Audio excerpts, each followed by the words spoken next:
another one. You ready? Frankie Clark, rest his soul. Rest his soul, my man Frankie.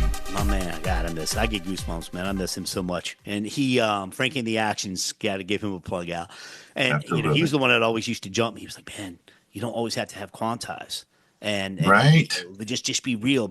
And that's what Zeppelin. That's what all the old cats, man. That's what they used to do. Purple Haze, all those old songs. There was no quantize. They didn't know what that crap was back then. Dude, my fear with the album. All right, this is just my 2 cents, dude. You know, I'm just going to give it to you. The thing that makes me laugh about a CD is the fact that as a DJ for 20 years, nobody has any way to play them anymore. Like, I have, my brother's Mac has a CD thing in it that, you know, my brother's old Mac has a CD thing, and that's what I use to be able to play a CD. I don't have any way to play a CD. Album, I'm not being funny, man. I'm serious.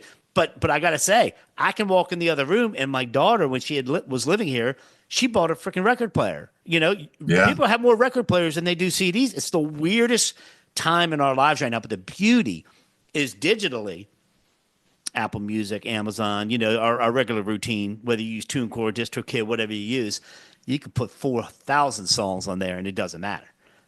Beautiful thing of streaming is it doesn't matter, right? Anyway, you know, yeah, do it, man. Just I wouldn't spend $1 million on the CD aspect of it, but I mean, I get what you're doing. I get why you're doing it. Yeah, it's just a small run, but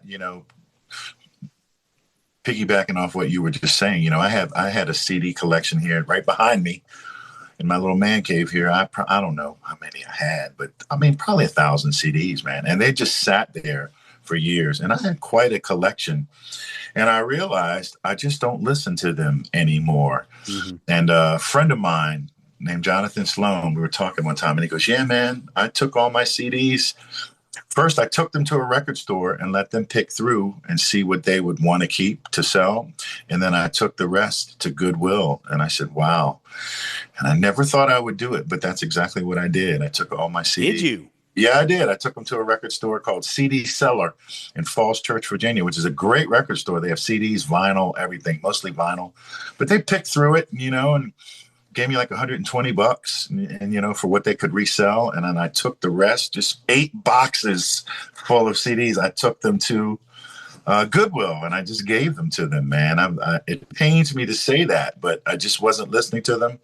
I listened to Spotify where you can hear anything you want.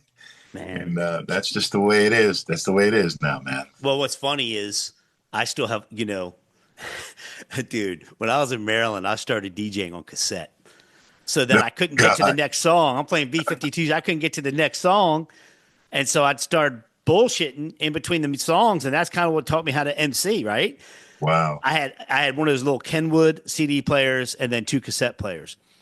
And then I went over to CDs.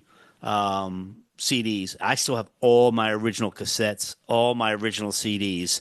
Then I digitized all the CDs. I had them all on a hard drive. Now it's just stupid. I mean, the size. I don't know if you can be able to see this. The size of this, a hard drive that big can hold 3 million songs of my life's work. It's the craziest thing, as you know. But at the end of the day, as long as one way or another you get it to the end user, that's all that matters. Yeah.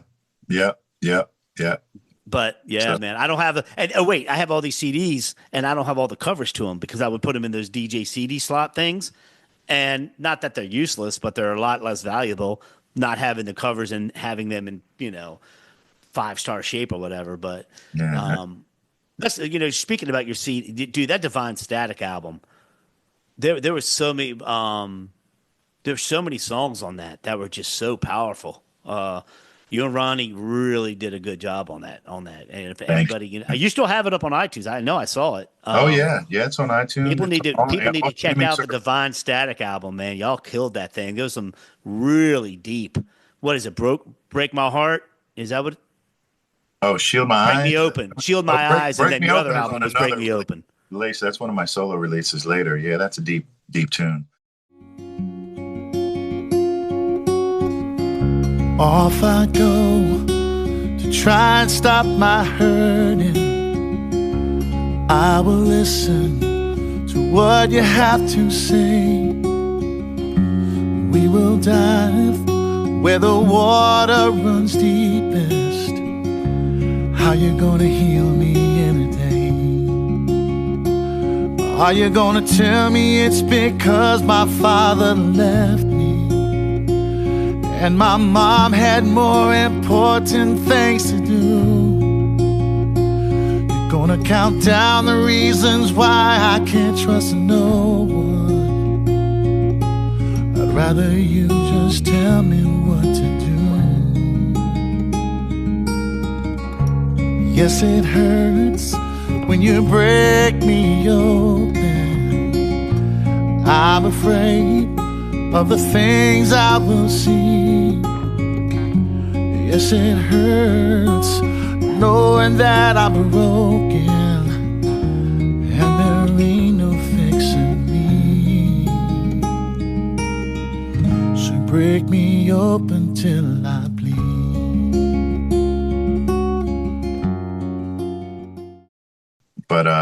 But the Divine Static was, I mean, that was just a true labor of love, man. I mean, we set up a studio in our basement.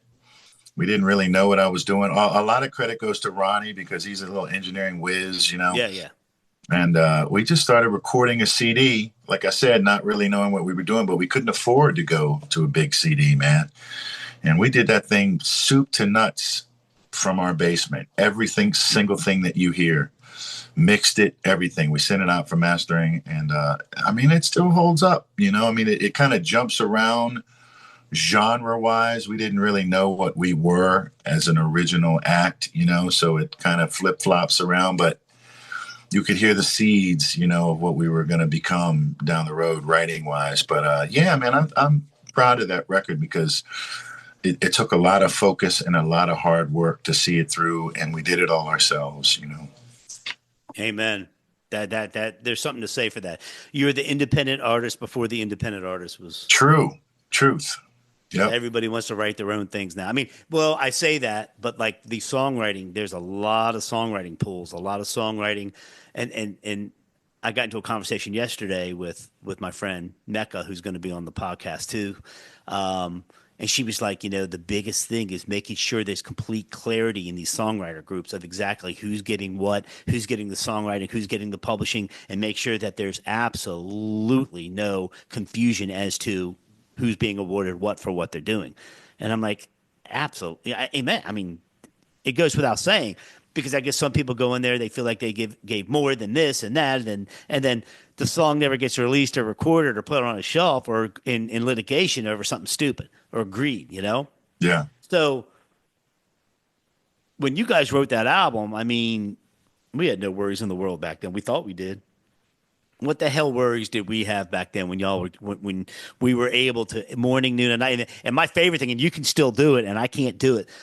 I love when there's a snowdrift, when there's 22 inches of snow outside, and you're paralyzed. You can't walk, you can't go anywhere, but you can just sit in your house in your basement and write and play. And in Orlando, there's no snow and there's no basements. Double. Oh, that's right. You're in Florida. I can't do either. But, right. You know, and that's another thing about Nashville. It gets pretty cold up there. I actually got footage of it snowing up there, right? But there's things from up north I miss. You know, the Redskins or the Commanders, or I think we're getting our Indian back, by the way, buddy. And I got to give you a shout out.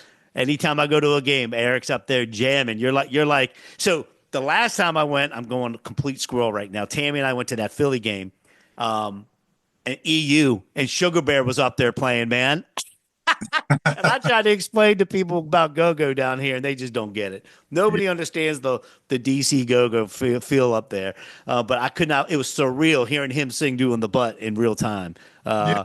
But they know how to football. DC knows how to football. The Caps are doing good. Ovi's supposed to get that. You know, I'm not to date this, but there's a lot of excitement in DC. The two biggest acts, I guess, besides you, is Stacey Lattisaw and Johnny Gill. I think were the two biggest names, R&B names, to come out. But I think that Marvin Gaye from DC. Marvin. Yeah. I'm educated now. Damn, I Oh yeah, didn't know that. Marvin Gaye from D.C., Washington D.C. A lot of people, man. Roberta Flack. I mean, we can go on and on. Come on, please. No, give them to me. No, give them. I want to People from know. I knew D.C. Roberta. I knew Roberta. I mean, Roberta Flack, Marvin Gaye, Gil Scott Heron, Mary Chapin Carpenter. Who else? Well, when I'm under the gun, I can't remember. Wait, Eva. Wait, Kathy, what was the one Tierney used to sing? Eva. Eva Cassidy. Eva Cassidy. Excellent. Ooh, Eva Cassidy. That's right. rest her soul. Yeah, Wait, yeah. you used to work with. Are you still working with Jim, the dude who with Meredith Brooks? Jim Ebert. I still do work with Jim Jim Ebert. Ebert, man, that guy. Yeah. See, he has fulfilled my dream. All I want is a one hit wonder. I can do 1,000 songs. I'll give me a Tainted Love. Give me a Summer Six. Well, Bryan Adams had a bunch of songs, but just give me a banger that everybody will remember forever. But that song "Bitch" with Meredith Brooks is, Yeah.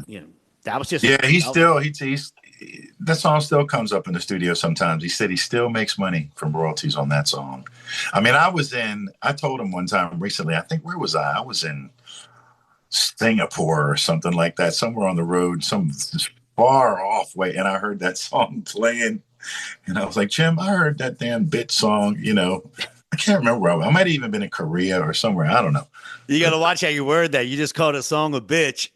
Oh, well, that's what the name of the That's song the name is. of the song, right? I'm a the name of the bitch. song. I'm a liar. And that was her only hit. And she Who did cares? quite well. She did quite well with that one.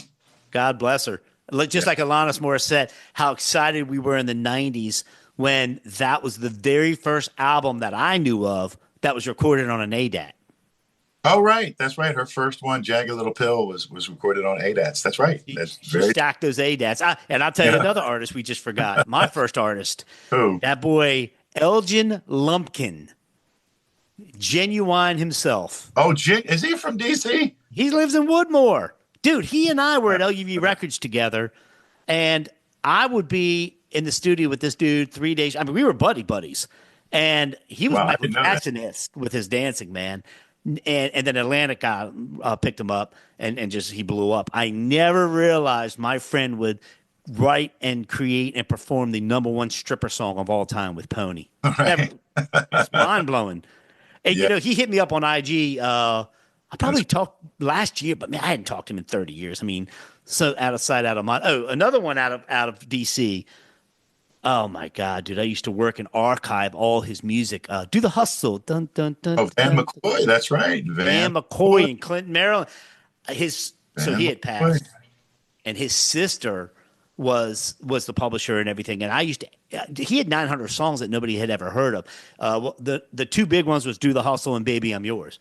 Yeah. Baby I'm Yours. She's getting paid on that Buick commercial. I mean, she just knew how to make money on the publishing side of it, and.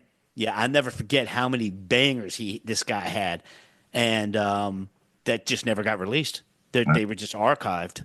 I still have my old DATs, my old ADATs, my old cassette, the demos you and I used to do, and Tyranny and I, and just Lusky, the whole Maryland crew, man. I've been down here 25 years now, and I stay in touch with each and every one of you. I stayed in touch with Frankie until a week before he passed. Yeah. And and Mike, and I mean, you guys are just still slamming up there, man. You're doing your thing. Frankie will be in my heart forever for a particular reason. Frankie Clark passed on the same day that my father passed away. And I lost my father to COVID. Right after COVID went down, I'll never forget, March 14th I was playing a gig, and the next day, like, everything shut down. And my father was diagnosed on April 5th with COVID, and then he died on May 8th, and it was the same day that Frankie passed away. So I'll always remember Frankie for that reason. He was kind of larger than life, my man Frankie. Man, I'm sorry to hear about your father, man. Yeah, I've lost mine too. So there's no worse pain. And and Frankie, man, nobody wanted to live more than that guy. I mean, he had been a mentor of mine. My dad had been his teacher. In high school, Crossland High School. And I've known Frankie my whole life. Yeah. Literally probably since 1973, since I was at least 3 or 4 years old, I've known him that long. And and when I got to be around 13, I remember I didn't have a guitar to play. He'd play talent shows with me, and he went by Fat Frank. As he got older, he thinned out, right? But Frankie in the Actions, man, that guy was a mentor to me. A phenomenal artist, graphic designer. I mean, Paul Reed Smith gave the guy kudos, man. Gave him his own guitar. Yeah. He's oh man, and his daughter Zoe and Elizabeth. I mean, I don't really talk to Elizabeth, which I wish I talked to his wife more, his widow more, but I do keep in touch with Zoe, and they just had a baby, and it's just it breaks my heart he's not here to see a lot of it. But I mean, he's looking down on us, and as they all are, right? Yeah. But man, you two, you guys are the OGs. I mean, we kind of all are. I mean, we've been around for a very, very long time. I know back to the DC scene, you got some really cool gigs. I mean, Alexandria, you do a lot in Annapolis, you do some in Baltimore. Are you doing anything over in National Harbor? Do you ever play over there besides Ronnie's place? What Bobby McKee's is that? Yeah. That's his. Yeah, he doesn't play. Bobby's in Myrtle. I mean, Ronnie's in Myrtle Beach now. He doesn't even play at Bobby McKee's anymore, but it's still there. Yeah. But that National Harbor, they used to have like an original music kind of concert series thing that they would do outdoors. I mean, we played it years ago, but there's really nowhere over there for bands to play, not even cover bands, not to my knowledge. No, not even. Well, unless you're doing a convention. Unless you're doing a convention at the Gaylord, or if you because I'll fly up there and do a couple gigs up there. Yeah, but I'm also at the Gaylord. What about like King Street and Old Town Alexandria and all that? Is there anything over there anymore? Not really. I mean, not far from Old Town. Of course, you have the Birchmere, which is one of the best music venues on the East Coast. I mean, literally, I was just there. I don't know, 6 weeks ago, I saw a dude out of Portland, Oregon named Jared Lawson, who is a bad dude. Let me tell you, a soul singer-songwriter from Portland. But the Birchmere is great. Of course, the Hamilton is a place in D.C., which is a really, really nice venue, 500-seater. And they also have a couple newer rooms, Anthem, right in on D.C. Wharf, which is a great place, like 6,000 seats. I mean, big touring acts, the Avett Brothers and people like that come through, will play there. And what's the other one I'm thinking? Oh, there's one in Silver Spring called the Fillmore, which is a great. I remember the Fillmore. No, that's been around. And Blues Alley, is that still around? Yes, Blues Alley is still around. Blues Alley, man. But I heard very famous blues jazz club. Nissan, is it Nissan Pavilion? Nissan Pavilion. Or Meriwether, not Meriwether. Aren't they building something monstrous in Virginia? A whole new. I'm not sure, but yeah, dude. I read it last week. One in Virginia. Jiffy Lube Live is still open in Bristow, Virginia, and Meriwether Post Pavilion is still open. In fact, I'm playing a festival. It's called Wine in the Woods. It's a long-running festival up here in Maryland, but it's right on the grounds of Meriwether Post Pavilion, and they have a huge stage there. They call it the Green Stage, and I'm playing there in May, so that'll be pretty cool. Bring my hell yeah! I saw Hootie there. That was sick. Yeah, Hootie and the Blowfish. Oh yeah. What about Ram's Head? They're still doing their thing, yes? Absolutely, Ram's Head in Annapolis still top destination for touring artists coming through. Top room on the East Coast. Yeah, definitely. Well, brother, I want to have you back on here, man. This is just part one. I mean, this was enlightening. What I'd like you to do is look into camera and just tell everybody how they can get a hold of you, man. To give everybody your handles and your information. Will do, man. I mean, I have a website, ericscottmusic.com. I'm on Instagram, Eric Scott Music. I'm on Facebook, is Eric Scott Music. And we didn't talk about it too much, but I will be back on here. I've got a lot of new music coming out, man. I just sent you a single that I'm about to release. And I'm also writing an entire record with my trio right now, and it's just going really, really well. I'm excited about the new music.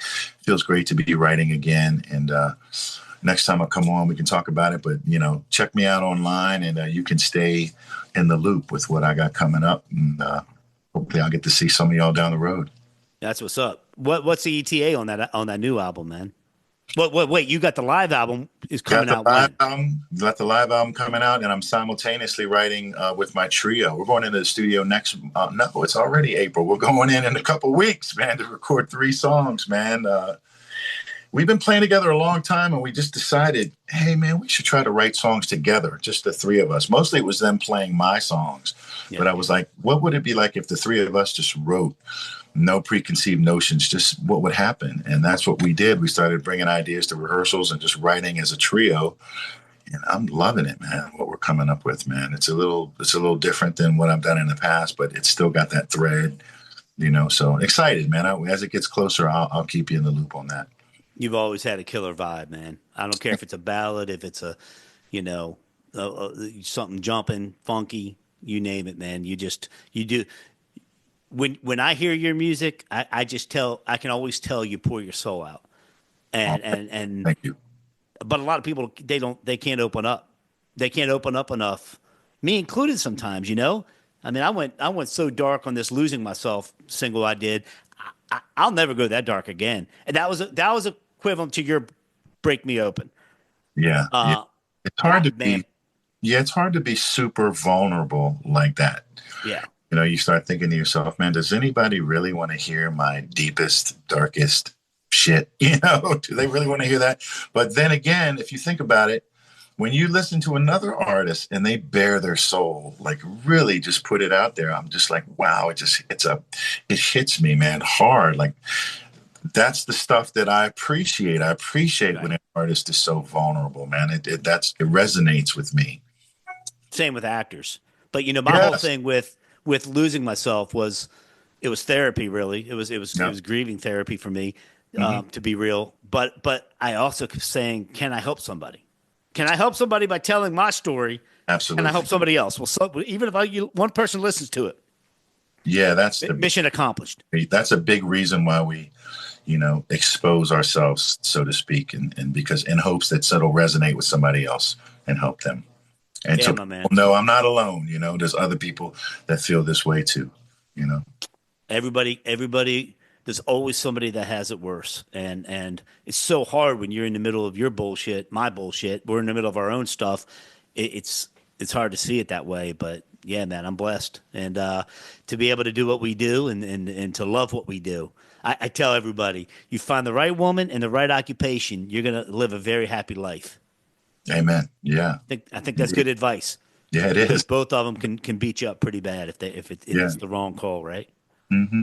But all right, Eric, much love to you, brother. Thank you so much.